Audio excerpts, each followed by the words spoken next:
સુરત શહેરના ગોળાદરા વિસ્તારમાં પોલીસે પ્રતિબંધિત જુગારની પ્રવૃત્તિ ઉઘાડી પાડી છે. પોલીસ ઇન્સ્પેક્ટર એસઆર વેકરિયાના માર્ગદર્શન હેઠળ સર્વેલન્સ ટીમે ખાનગી માહિતીના આધારે રેડ કરી 21 જુગારીઓને ઝડપ્યા છે. પોલીસે લગભગ 7 લાખ રૂપિયાનો મુદ્દામાલ જપ્ત કર્યો છે.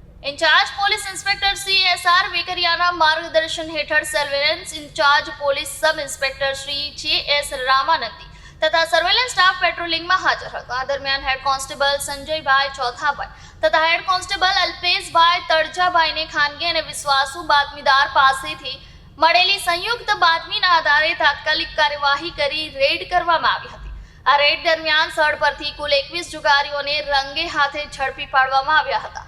ઝડપી પાડેલા જુગારીઓ પાસેથી અંગ ઝડપી કરતા કુલ રૂપિયા 1,29,850 રોકડા, જુગારના દાવ પરથી 29,350 રોકડા મળી આવ્યા હતા. આ ઉપરાંત મોબાઈલ ફોન નંગ 19 તથા વાહનો નંગ 6 પણ કબજે લેવામાં આવ્યો છે. આ રીતે કુલ રૂપિયા 7,74,200 ની કિંમતના મુદ્દામાલ સાથે તમામ જુગારીઓને ઝડપી પાડી તેમની સામે કાયદેસરની કાર્યવાહી હાથ ધરવામાં આવી છે. પોલીસ આ કામગીરીથી વિસ્તારમાં જુગાર જેવી ગેરકાયદેસર પ્રવૃત્તિઓ પર અંકુશ લાવવાનો પ્રયાસ કર્યો હોવાનું જણાવાયું છે.